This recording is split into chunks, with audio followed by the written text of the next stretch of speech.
isang bagsak means one down onto the next. The poem is also structured in a way where it's a list, and so you see is like we talk about this part of history, this part of history, this part of history, and that's why it's structured in that way to resonate that concept of isang bagsak.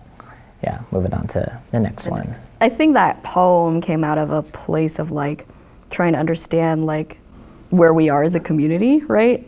But like trying to figure out how it came to be within the context of like our history. There was a lot going on in our community at the time. For example, Pia Wurzbach, was on the national stage for the beauty pageant, and she made a controversial... Miss Universe, yeah. Yeah, for Miss Universe, and made a contriversial statement about Filipinos saying that, oh, we're good to be colonized. That was good that happened to us. Yeah, she said it's a good relationship when we were colonized. Right, they say it was good for us to be murdered, raped, and the whole genocide of our people.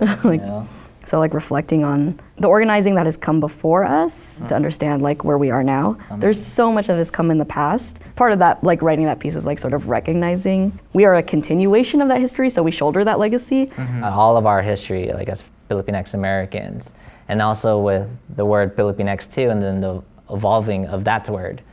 Think about organizing or just learning the terminology. Like when I grew up, it was Filipino, and later it was Filipino, Filipina. And then there was the reclamation of the P. So then Filipino, Filipina. And then afterwards, there's even the at symbol. So like not even the O and the A, but then the at symbol was being used, right?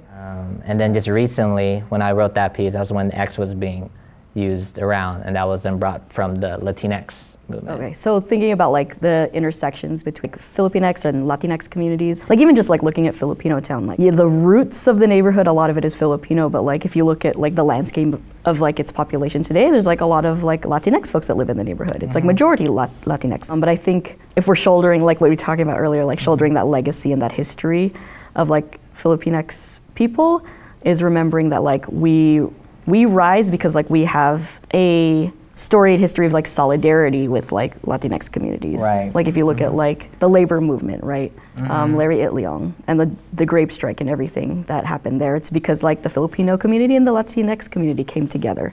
So I think harnessing the power of that nowadays is important. Right, it's that shared struggle. Yeah. We share the same colonizers. And also connecting it to today and displacement that's happening, the gentrification. Latinx and Filipinx families are being displaced now. And then that goes back into organizing and us coming together to recognize and to push forth that we will not be pushed out.